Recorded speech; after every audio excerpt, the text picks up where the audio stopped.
to make one Turing Machines assignment A.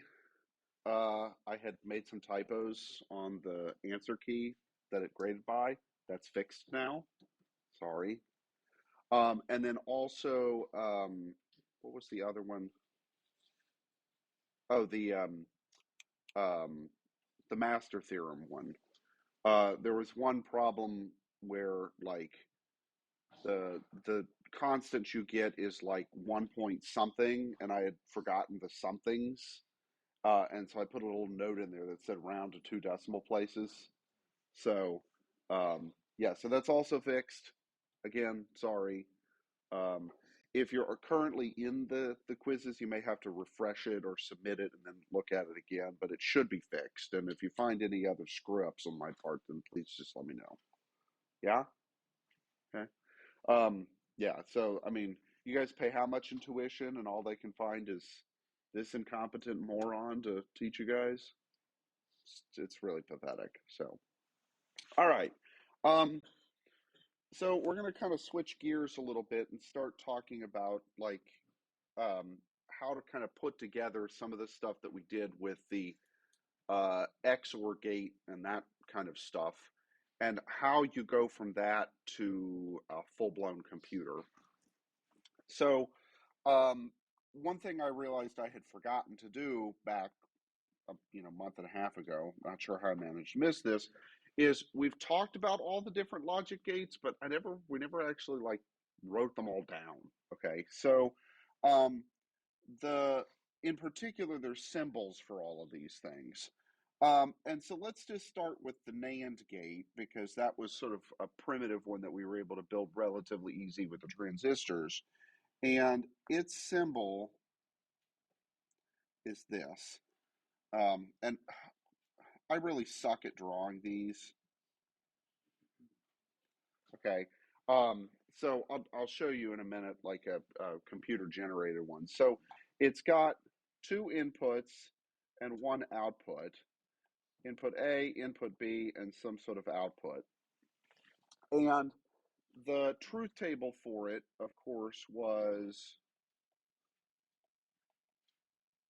for not and, it would be this, right? Now contrast that with the AND gate, which has a very suspiciously similar looking symbol.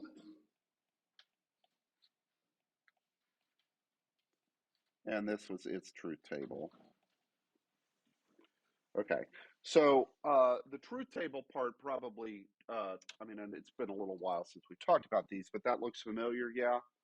Um, and do we remember what the truth tables were for the AND gate or the NAND, therefore the NAND gate, right? So when we built our XOR circuits and all the different pieces to get it, right, the AND gate was on only when only when both inputs were on, and it was off otherwise. And the NAND gate was the exact opposite of that. Okay, so in the diagram or the symbol, you see that little loop, that little circle on the output side.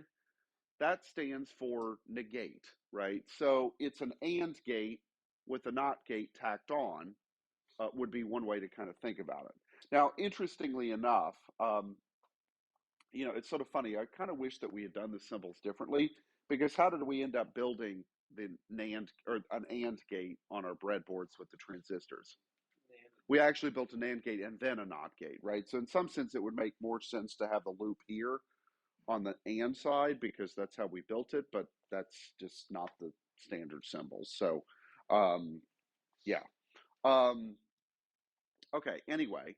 So if we could do this for AND, we can do the same thing for OR. Okay, and so this is NAND, and this was, of course, and then we can have NOR, which its symbol is, it has kind of a roundy back, and OR, oops, not with the loop though, sorry.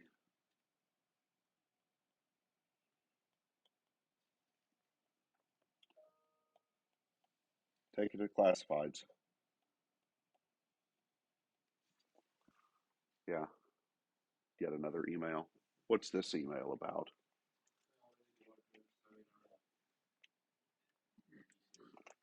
Advertising a seminar. Oh, there's another one.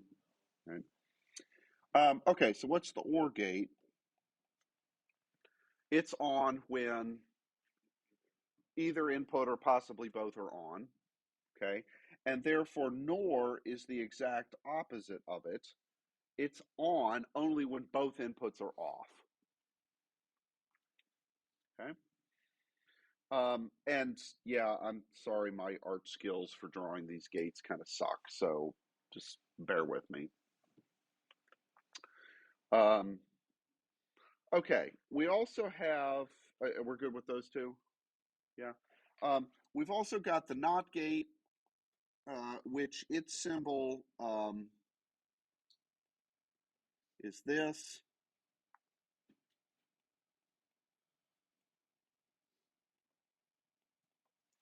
And it, of course, outputs whatever the opposite of the whatever it gets on the input.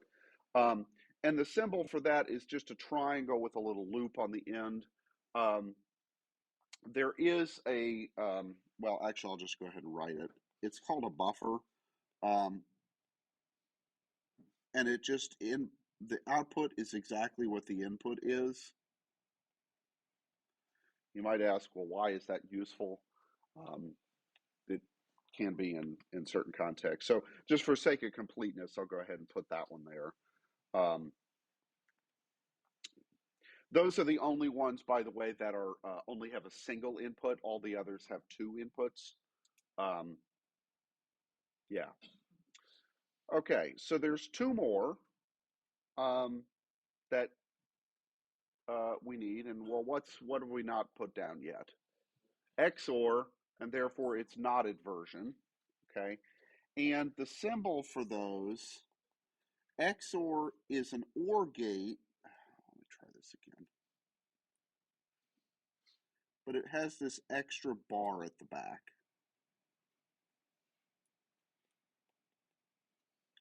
And its truth table was what?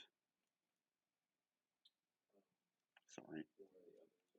One or the other, but not both. Okay. So this entry right here in an OR gate would be a 1, but in an XOR gate, it's a 0. Yeah? Okay. So, and we saw that when we built the things, right? How that functioned. Okay. And then finally, if we could have an XOR gate, we could have the negated version of it. And again, we put the loop on the end to denote negation. And it's in XOR.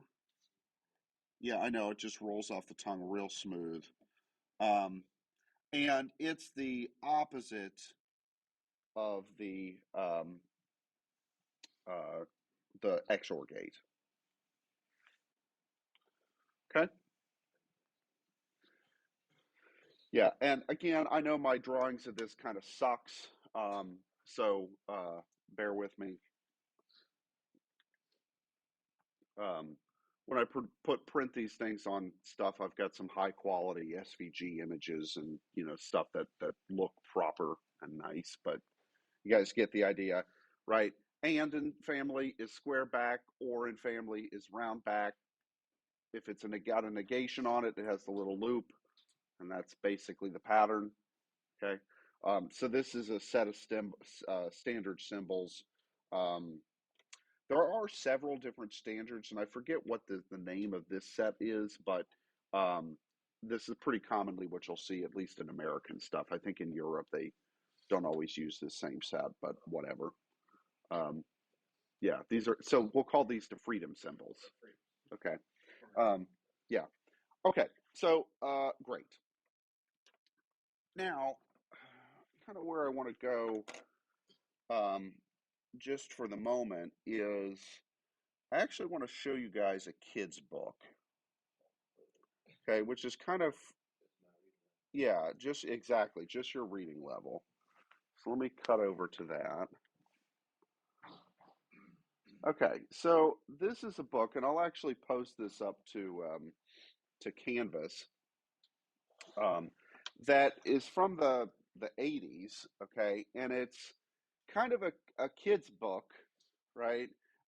This company called Usborne or Usborne or however you pronounce it, they still produce various kids books. So, for example, let's just go to their website. Um, get a web browser open here.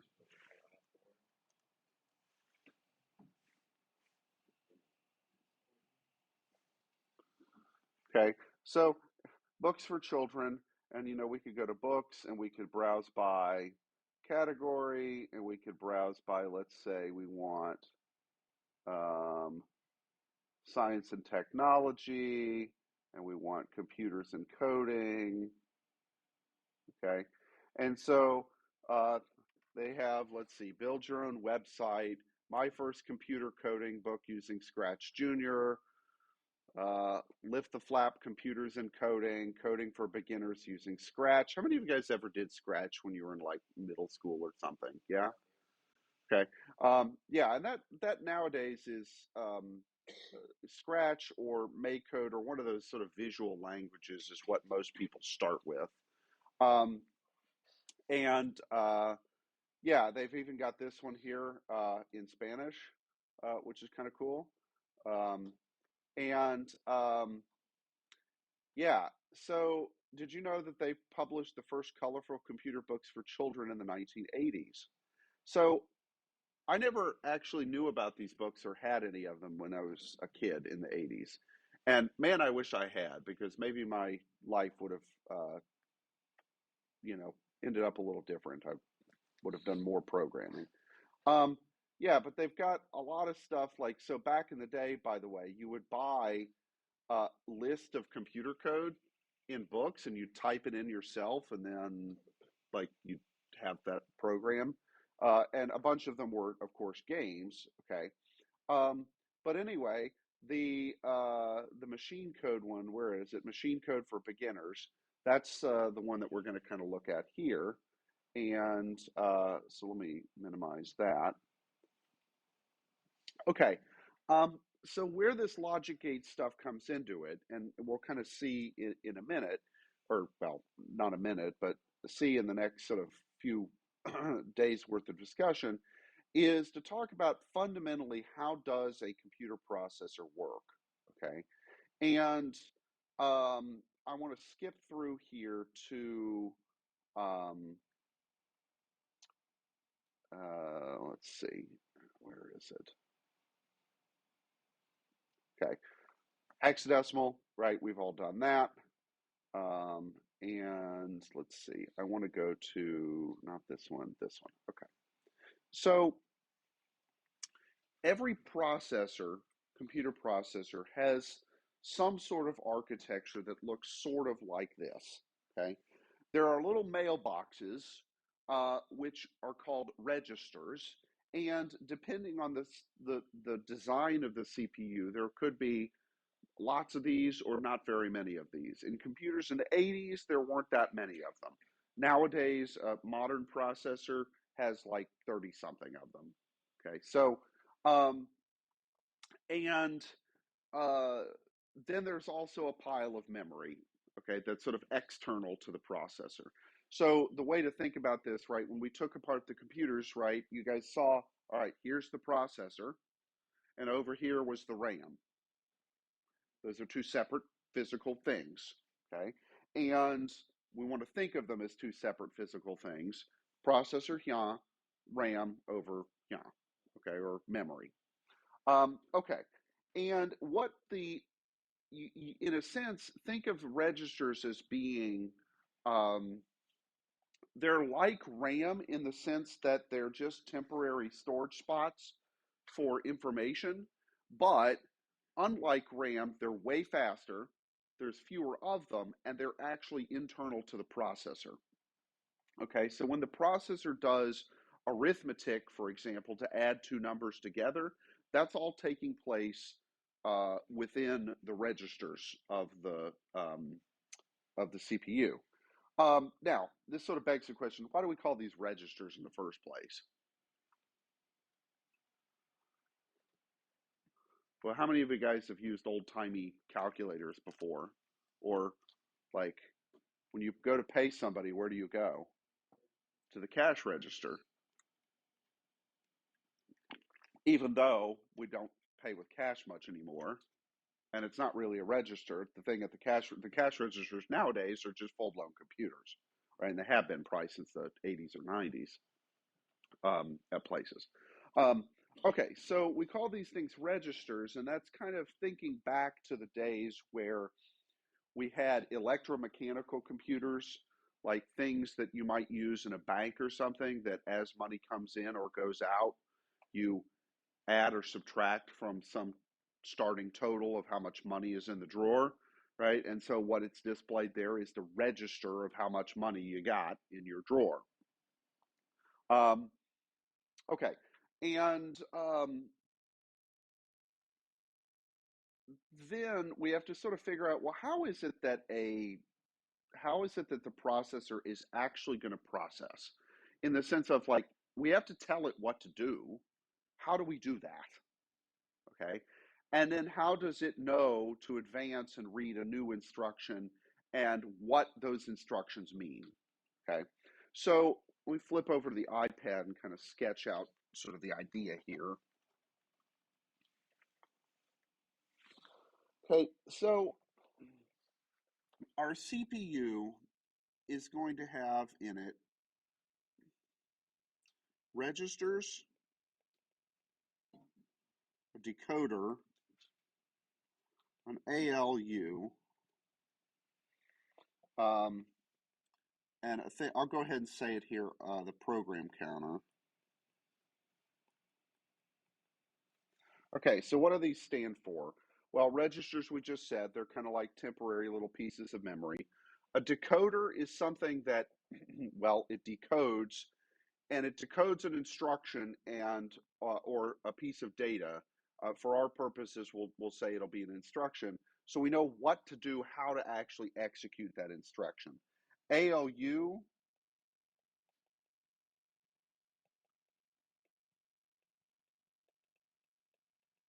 stands for arithmetic and logic unit. Okay, so if I want to add two numbers together, right, how do I do that? Well, you guys know how to do it by hand, right? But how would I build a circuit that would actually add numbers together? Well, we'll look at that, okay?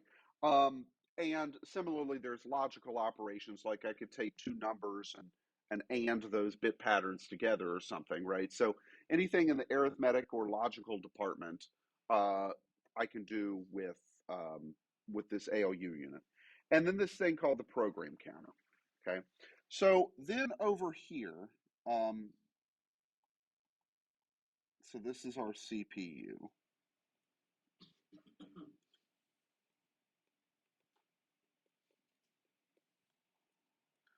Then we have some sort of memory, okay, and that memory could either be a RAM or a ROM or some sort of a mix between the two, okay. And the way I want to kind of think about it is that this is just a bunch of cells of that are going to each hold 1 byte, and there's some number of them, okay.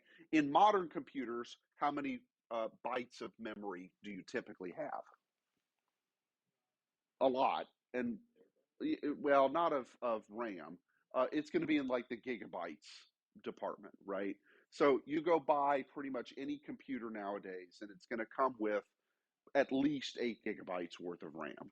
Okay, if you get something low powered like a Chromebook or a Raspberry Pi, maybe it's only 2 or 4. But you go pretty much buy any PC or Mac laptop nowadays, it's going to have at least 8 gigs of memory and possibly 16 or more. Okay, on computers in the 80s, the amount of memory you might have was measured in kilobytes, not gigabytes, right? So it's way smaller, 2 orders of magnitude, in fact. Okay. Well, actually more than that, but point being, you didn't have as much of it, but it's still just some pile of memory. Okay, and it, like I said, it could be RAM, it could be ROM. And what's the difference between RAM and ROM, by the way? What is RAM?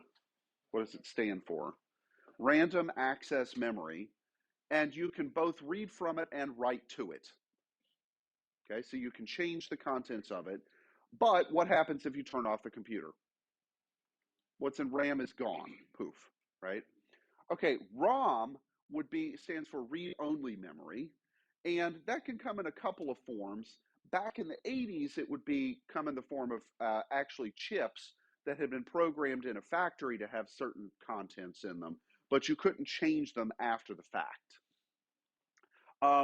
Nowadays, I don't think any of your computers have these anymore, but a CD drive, typically, well, when they first came out, right, you'd put the CD in the computer, you could read the contents of that disk, but you couldn't change what was on that disk. Now, later we got the ability to do read write for CD, although that was really, nobody ever read and wrote them back and forth. You would like burn a CD, like with your mixtape or whatever to put in your car. You remember those days? Yeah, before iPods and stuff. Yeah, they were dark times. Dark times. And speaking, what wasn't a dark time? How did you guys like walking over here and the sun actually was up today? Yeah, yeah, very nice. Yeah. So, um, yeah. Anyway, okay. So if we take a system from back in the day, like 8-bit Nintendo, did you guys ever play one of those when you were a kid? Yeah, the old classic Nintendo, right? So when you put that cartridge in the Nintendo, the cartridge is ROM. You can't write to it. Okay, now later, a few games got the ability to have some onboard memory to store like a save game or something, and there was actually a battery inside that kept them powered up so that it wouldn't lose it. Um, but that was not most games. Okay, most of them were just ROM. So you'd pop it in, and then the computer would start executing code that was on the ROM, but it also had internal to the Nintendo some RAM. It's got to have some RAM. Okay, so what's going to be in these memory cells? Well, who knows? They could be, let me just make up some numbers here.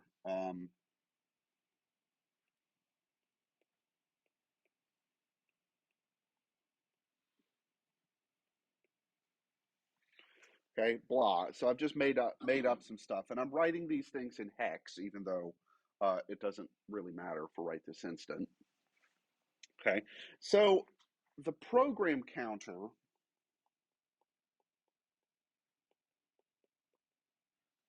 is a number, okay, and it points to the location of the next instruction in memory or the next piece of memory to load in. Okay, so let's say that my program counter, and it starts at 00. That seems like a logical place to start it. It points to a cell in memory. Okay, and if I change the program counter, then I change the cell in memory that I'm pointing to. All right, so the way to kind of think about this or visualize it is this analogy maybe won't work as well for those of you who are in the fraternities, but for the GEDs, where do you get your mail? Yeah, the mail room, okay, but like that's where you get packages, which of course nowadays is most of what we get in the mail. Um, But let's say that somebody sent you a letter or a birthday card. How would you get your birthday card? Your mailbox. Okay. So right down in the basement of Sparks, what are there? There's this giant grid of mailboxes, and they all have numbers on them. Yes? So how do you know which mailbox to go to get your birthday card? You got an email that said your mailbox number is blah, and the combination for it is blah. And you go down and you put in the combination on the appropriate box and you open it, and there you go. There's something inside. Okay. So the number on the front of the mailbox right, is the address of that mailbox. And what you got in that email was what we call a pointer. It's something that tells you which box to go to. Okay? The program counter is a pointer. It tells you which mailbox are you going to go to start loading data, which are going to be instructions for the CPU to process. Okay? Now, does that tell you what's inside the mailbox? No, it just tells you which one to go to. That's it. Okay? So let's say that Thomas's mailbox is number 147. Okay? Or what about this Thomas? Is it 147? No, it's not. Okay. But let's suppose it were, right? I tell him to go down to mailbox number 147, open it up and see what he sees. He opens it and there's a birthday card, okay? Or a bill from the IRS for $10 million, okay? Because you failed to disclose all of your Dogecoin windfall from last year, right? Okay. So anyway, the contents of the mailbox is not the same as the mailbox number, right? Um, and so in our world, the mailboxes will basically only have 8 bits worth of data in them. So in our mailbox analogy down in Sparks, this would be like if you opened up a mailbox and there was a card and it had an 8-bit number printed on it in binary or hex, whatever. Okay. Now that's not a whole lot of information, but if you put a lot of these together, well, then that's how a computer's going to work. Okay. So the program counter for the machine that we're going to play with, and I'll show you what it sort of looks like in a moment, is going to start at 00. Seems like a reasonable place to start. And it's going to load something in. Okay. So it would load in 21.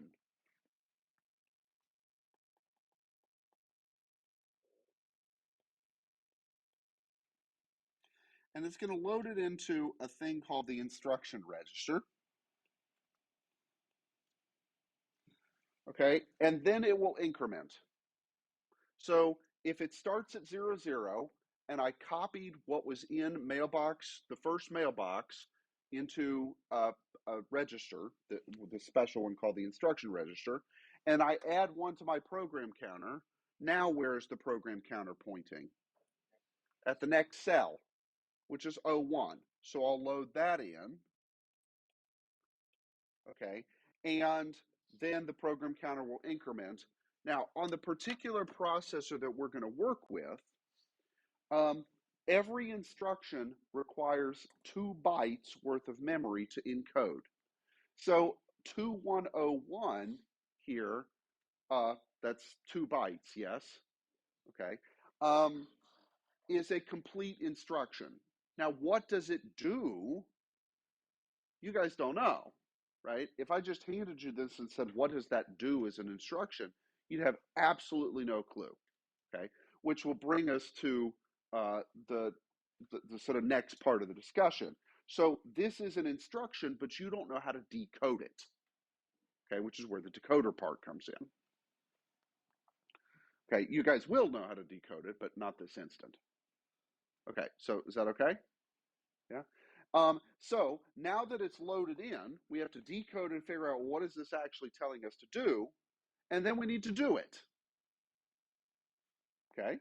And then the process will continue sort of cyclically. We'll move on to the next pile of data, load it in, figure out what it says to do it, then load in more data, figure out what it says to do it, and that's a program, right? That's all it is. Now, are you guys getting kind of a little bit of Turing machine vibes here in some sense?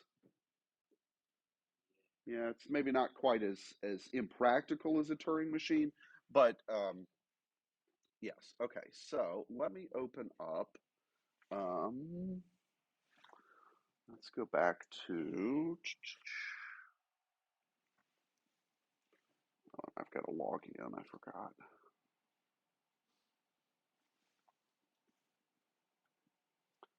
No, it's not there. I think it's with 1Password.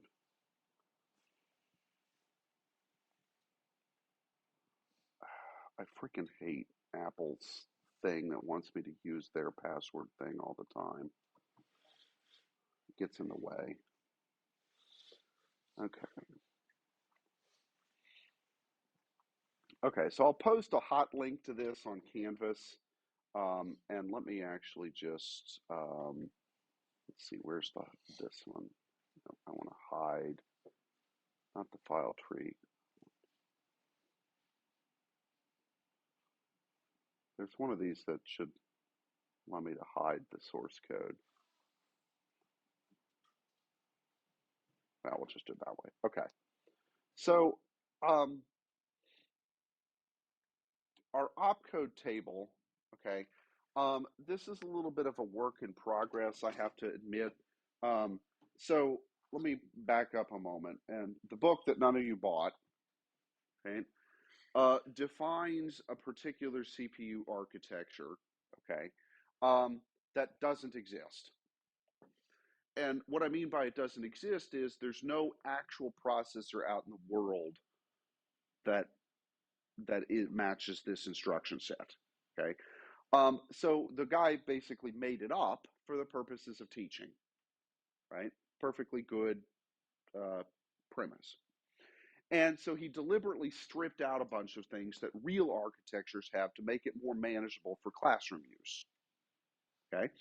Um, and so one of the things that I've been working on this summer is actually trying to build the processor that this thing defines. Okay. So some of these instructions are kind of works in progress, and diverge a little bit from what's in his book. So, for example, his book, there's no subtraction operation. Um, and I actually need to go back and I need to edit this now that I think about it. Okay. So, so fine. Don't worry about all these instructions just yet, but let's think about the instruction that I had. Okay, what was it I did? 2101, right? So 2101 says load register 1 with the bit pattern 01. Okay, so what would that do? If I've got a bunch of these registers, then what would appear in register 1 after I executed that instruction? The number 01. Okay, make sense? And so I can load data into them. Maybe I could add two numbers together. Maybe I can take data and store it out to memory. Maybe I can copy things from one register to another. Maybe I can do some sort of logic instructions. I can do um, uh, the one that makes this a computer, which is called a jump, and we'll talk about it later. Um, right. So these are all the instructions that exist for this thing. And so um, let me go to a simulator here and just show you what it sort of looks like. Okay, so here's sort of a model picture of the entire computer. On the left, we have the CPU, and on the right, we have the memory. Okay, and on this particular computer, there are 256 bytes of memory. That's it. Okay, which is not a whole lot, you would agree. We're certainly not going to put Fallout on this thing, but it's good enough for toy use. Okay. It has 16 registers, which by 1980 standards is kind of a luxurious number of them, but it has this particular pile of them. For reasons that'll become clear later, register 0 is sort of special and you shouldn't touch it for the most part. I'll tell you when you can. So really, in some sense, you have 15. Okay. And then you've got these two special ones, the program counter and the instruction register. All right, so I have not turned this thing on yet, but what is the program counter? It starts at 00. Okay, so that points to this cell in memory, the 00 cell, which has what in it? 21. Okay, so I'm going to load that in, then I'm going to load in the next one, and now I have a complete instruction. Okay, so let's do that. And one of the things that I like about this thing is it simulates. It's kind of like our Turing machine simulator. So I've loaded in now 2101 to my instruction register, and what's my program counter? 02, that's where it will start loading the next instruction once we're ready to do that. Okay, well then I have to look and say, well, what does 2101 mean? Well, what did we just say it meant? Meant take the number 01 and put it in register 1. Okay, so that was decoding. All right, so let's look at this number, 2101, and the very first symbol, the 2, okay, on this architecture is what we call the opcode. It tells us which operation we're doing out of a total possible number of them. There's 16 possible ones, okay, only 12 of which are used. So we see a 2. What does 2 mean? It means load a specific number into a specific register. Okay, and why does 2 mean that? Because we decided it meant that. Okay, but then what else do I have to specify? I have to specify, well, which number and which register. Yes? Okay, so which register am I choosing to put this in? Register 1. Okay, that's what the 1, the second symbol, means. And then 01 is, well, what number I wanted to put there. Okay, so we've decoded the instruction, and now we actually have to do it. Okay, and if I do it, then what? I'm going to have 01 right here in register 1. Okay, so let's make sure that that works. And there it is. Okay, so what's the program counter now? 02. So where am I going to start loading instructions? From here and the next cell. Okay, and there they are. So 2202. So what's going to happen here? Yes. What's the operation code here? 2, which means put a specific number into a chosen register. Which register are we putting it into? 2. What number? Okay, 02. Okay, and there it is. Good? Okay, so now let's go to the next instruction, which is 5312. Well, do we know what instruction number 5 does? We don't remember. Okay, we go back to our table, right? And what does instruction 5 do?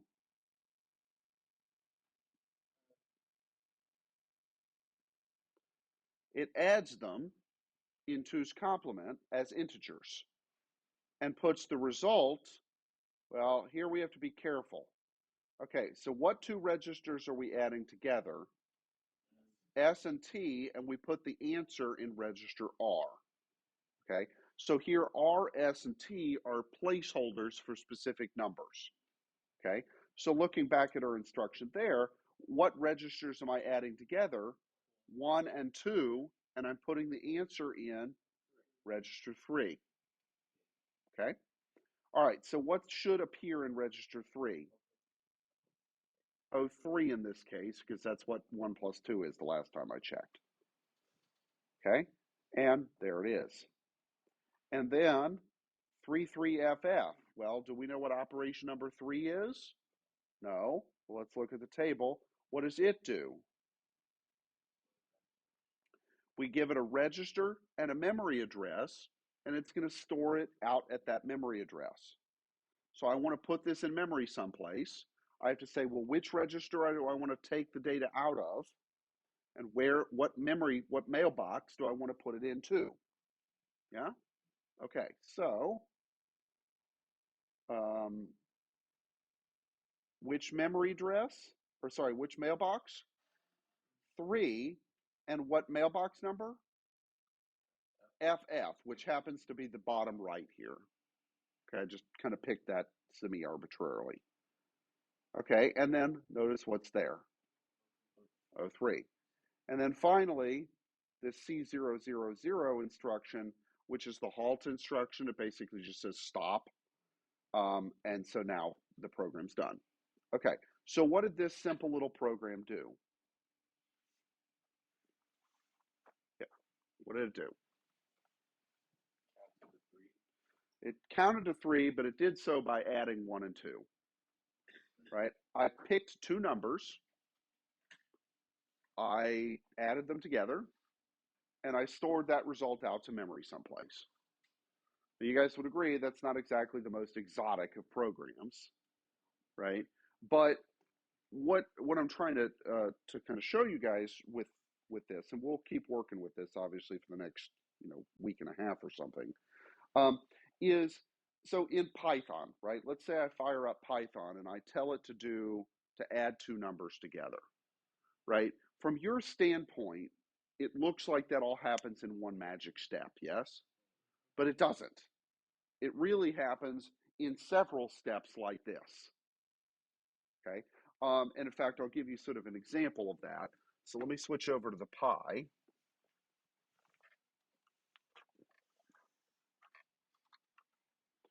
All right, buckle your seatbelts.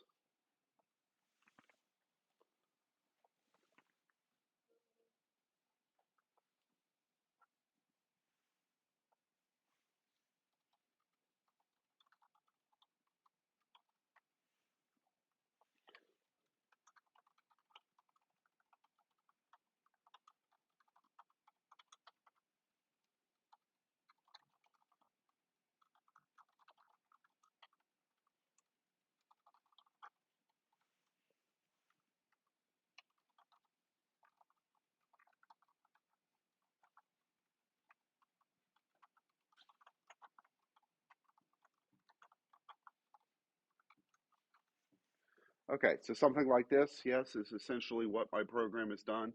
I've defined two integers. I've just said to add them together. Now, this is not Python, this is C, which for a couple reasons I've done this in C rather than Python, because what it'll make easier what I'm about to do next.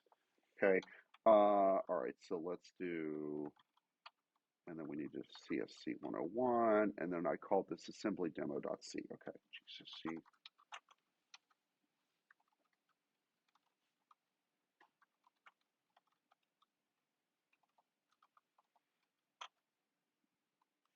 Okay, so what I have done is I have told this program called GCC, okay, to take the C code that I've written and translate it into assembly code for the target architecture, which on the Raspberry Pi is a 64-bit ARM architecture.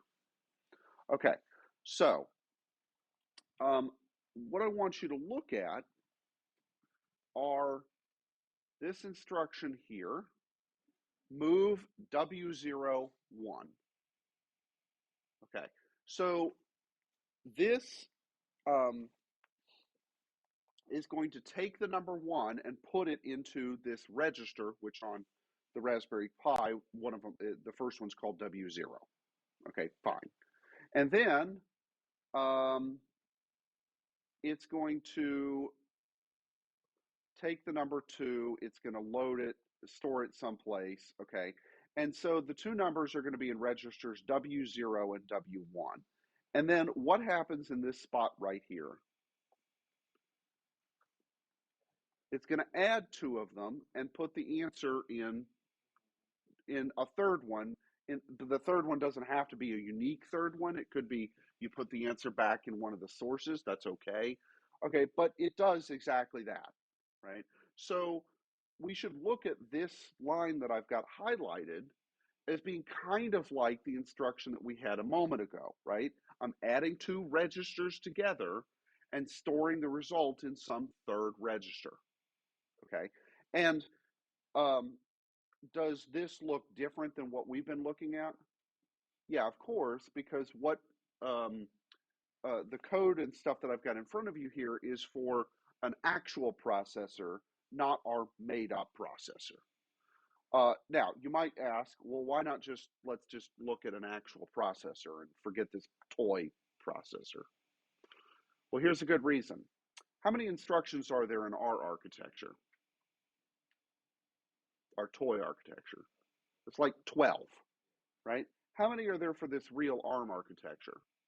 Thousands. Okay. So many, in fact, that the reference manual that ARM produces is like, how many of you guys have ever opened a PDF that has like multiple thousands of pages? Yes, right? Okay, so it's a very, very, very rich instruction set. It's also very new. Okay. Um, so obviously that's not practical for us to look at as a first taste into this thing called assembly. Okay, so let me go back to here because what I want to show you, right, is let's look at that program that I just wrote. Okay, so there are really two levels at which we're going to write this stuff. Okay, one is in what we call assembly, and then the other is what we call machine code. So think of 2101, 2202, 5312, 33FF, C000. That's the machine code, right? Ultimately, what is it? Just a bunch of ones and zeros. Okay. But how do I know what ones and zeros to put where? Well, I have to know the instruction set. I have to know what kind of processor I'm working with. And now, would you guys agree that programming directly in numbers like this is not really practical? Okay. Yeah. And if you've done it long enough, right, eventually you start to sort of memorize some of this by osmosis, right? But you would you rather do that or do something like it did at the beginning or earlier where I was like A equals 1, B equals 2, C equals A plus B, right? You'd rather type that way, right? So that's a high level language. In this case, it was C, but it could have been Python, right? So when you take high level code like Python or C or whatever, it has to get translated down to that ones and zeros level, right? And there are programs that are automatically doing that for you. They're called compilers and assemblers. Okay. So what I did a minute ago on the Pi was I took my C code and I had it translate it down one level to assembly, which was still, it was a lot more stuff, you guys would agree, but was it still mostly human readable? Yeah, okay. And then if I wanted to execute that code, I'd have to do one more step to translate it into the ones and zeros. Okay, which just bear with me for a second and I'll actually do that. Um,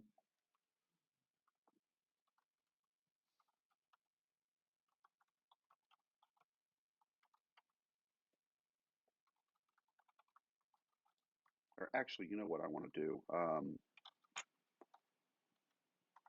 I want to do,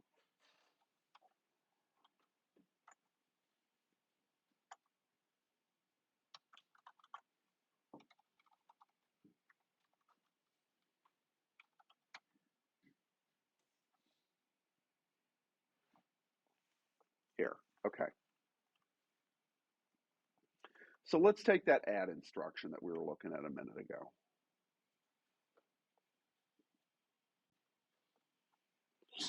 Okay, what we see here, 20000000B, that's the machine language version of it. Okay, did I have any idea that that's what it was going to be? Right? No, I would if I had dug through and memorized that several thousand page manual from ARM. Okay, but I'm not going to know that going into it. So a program has done that step for me so that I could actually run this thing. Okay, all right, so back to here. So we write this stuff in assembly, which is this. Okay, so what do I want to do? I want to load register 1 with the number 01.